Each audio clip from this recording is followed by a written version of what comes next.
Film ഗാരേജിന്റെ thug life രണ്ടാം ദിന box office estimate റിപ്പോർട്ടുകളിലേക്ക് ഇവർക്കും സ്വാഗതം. കമലഹാസൻ നായകനാക്കി മണിരത്നം സംവിധാനം ചെയ്ത ഇന്നലെ ജൂൺ 5-ാം തീയതി തിയേറ്ററുകളിലേക്ക് എത്തിയ തമിഴ് ബിഗ് ബഡ്ജറ്റ് സിനിമയാണല്ലോ തഗ് ലൈഫ്. ആദ്യ ദിവസം തന്നെ തിയേറ്ററുകളിലെ നെഗറ്റീവ് അഭിപ്രായങ്ങൾ ലഭ്യമായ സിനിമ രണ്ടാം ദിവസം ബോക്സ് ഓഫീസിൽ വീണിരിക്കുന്നു എന്നൊരു റിപ്പോർട്ടാണ് കേരളത്തിൽ ഇതുൾപ്പെടെയുള്ള സിനിമയുടെ രണ്ടാം ദിവസത്തെ ബുക്കിംഗ് ഒപ്പം തന്നെ എസ്റ്റിമേറ്റ് കളക്ഷൻ സ്റ്റാറ്റസ് നോക്കുമ്പോൾ വ്യക്തമാകുന്നത്.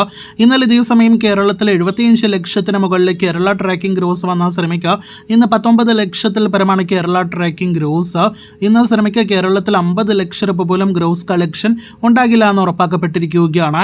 കമലഹാസൻ കേരളത്തിൽ 2 തവണ എത്തി പ്രൊമോഷൻ ചെയ്ത ഗോകുല മൂവീസ് വലിയ റിലീസ് എല്ലാം തന്നെ നൽകിയ സിനിമ കൂടിയായിരുന്നു തഗ് ലൈഫ്.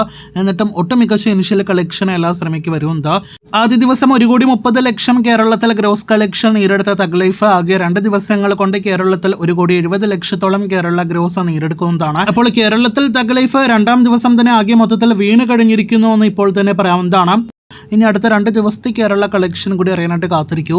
ഇനി വേൾഡ് വൈഡ് തമിഴ്നാട് എസ്റ്റിമേറ്റിലേക്ക് വരികയാണെങ്കിൽ ആദ്യ ദിവസം 13 കോടിക്കടുത്ത് തമിഴ്നാട് ഗ്രോസും വേൾഡ് വൈഡ് ഗ്രോസ് ആയിട്ട് 40 കോടിയോളം കളക്ഷനും നേടിയെടുത്ത സിനിമയ്ക്ക് പകുതി കളക്ഷനാണ് വേൾഡ് വൈഡ് കളക്ഷനായിട്ട് രണ്ടാം ദിവസം പ്രതീക്ഷിക്കുന്നത്.